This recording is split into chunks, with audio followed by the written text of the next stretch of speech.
For more resources, visit rymonline.org.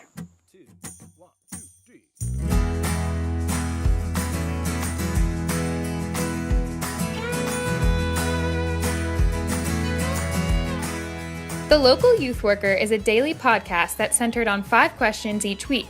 Ranging from the practical to the professional, we're looking for answers to the questions you're asking. Whether you're in full-time, part-time, or even volunteer youth ministry, this podcast is for you.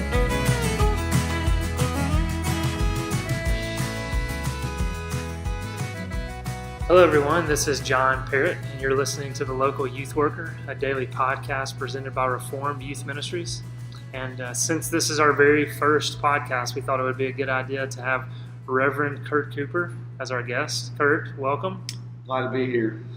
Kurt is and I forget the official title, Assistant Pastor to Youth and Families. Is that it, or just? No, I think my official title is Minister to Youth, but that's what I do. Okay. So, yeah, that works too. Gotcha. In Montgomery, Alabama, at Trinity Presbyterian Church. That's right. Now, the basic format of the Local Youth Worker focuses on 5 questions. I'll ask our guest one question each day, and our guest will answer those questions. We might have some sub-questions and then follow-up questions, but basically just focusing on one question because we know everyone's busy, so we try to keep this a brief podcast. Hopefully that's a blessing to all those who are listening. Kurt, how about we start off, why don't you just tell us a little bit about yourself, how long you've been at Trinity Pres, and then prior to that, and obviously tell us about your wife and kids. Sure. I'm from South Carolina, Louisiana, Mississippi, and now I live in Alabama, so I've been all over the place. I say I'm Georgia short of a redneck bingo. I mean, I've lived all through the South. But I met my wife in Mississippi, at Mississippi State, where I went to school. Then I went to seminary. We got married. We have 2 children now. We have a 5, almost a 6-year-old son, and then we have another son, and he's 12 weeks old. I think 11 or 12 weeks old. It's pretty new for us. So Campbell and Grayson, and we live in Montgomery. We've been there for almost 6 years, and before that we were in Tupelo at Lawndale Presbyterian Church for almost 5 years, and before that I was in seminary. So that's kind of taking you back to who I am and where we are.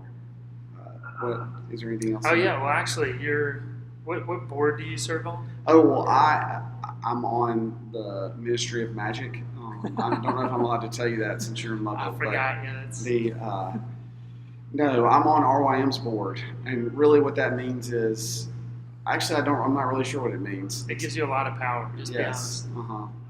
Does it? Yes, absolutely. I don't know. Well, I need to find out how to exercise that power because I don't feel like I have it. Well, it sounds important, so that's what counts, right? Yeah, I'll put it on my resume. All right, so look, let's get to the first question for today.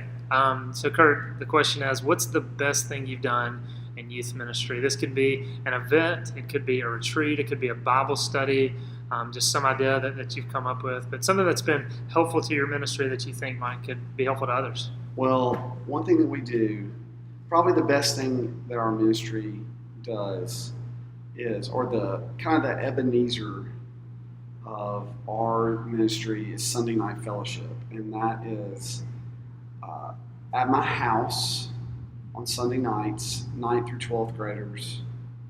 We sing, we eat, the parents provide, a family provides the entree, we provide the drinks and the dessert. So we eat, we sing, there's a brief devotion that I lead. We pray together and for each other, and then we just kind of hang out afterwards. In the summer, it goes kind of late, and sometimes it goes kind of late in the school year too, depending upon how much schoolwork they want to avoid doing before Monday hits. But that is, I always say that's the best thing that we do. It's the thing that our kids really respond to. It's just a great time. It's taxing to have it at our house, and actually, since we have a newborn, the parents have been awesome, and we haven't had to have it at our house. They're giving us like a 4-month break, but we love to have it there, even though it's can be kind of a bear to have 40 kids at your house every Sunday night. Well, what's great about those is that my kids are growing up with all these high school kids coming in, and my son thinks they're there for him to play, and it's just great to have that.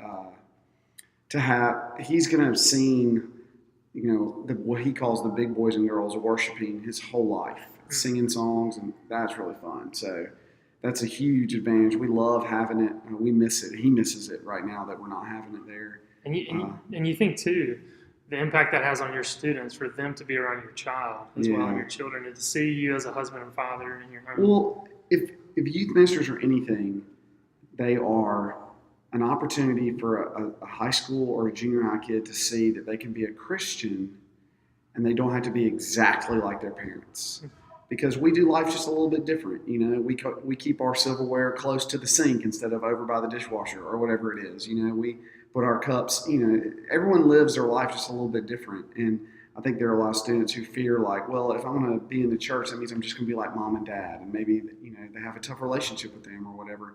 So if anything, to get them in our home, it's just great. It's also kind of neutral ground too for us. I mean, we have a lot of students from a lot of different schools, as I'm sure most groups do. And it's great to know that we're going to Kurt's house, and it's just kind of a neutral ground, but it's a home, and they love being in a home. We've tried having it at the church before, different occasions, and it never works out as well as when it's in our house. So that's probably the best thing that we do. That and missions. We add in missions, or we started emphasizing missions with our youth group, and we've seen a lot of growth through that. So those two things. Excellent. Do you want to get any specifics about the mission that you go on? Well, we do take Isaiah 55. We go to Reynosa, Mexico with Isaiah 55, and I would recommend any youth minister to check them out and see if you could work that into your summer or spring break or Christmas or whenever they can take you.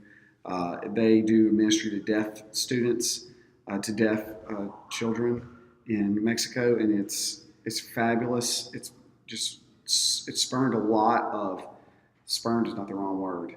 It has inspired a lot of spiritual growth in our students, really mature conversations, eye-opening, kind of bubble-bursting, worldview expanding kind of situations and experiences for our students, and it's just been awesome for us. They make it so easy on us, so we love to go. Excellent. Well, that's helpful. Anything else you want to add to any of that, Kurt?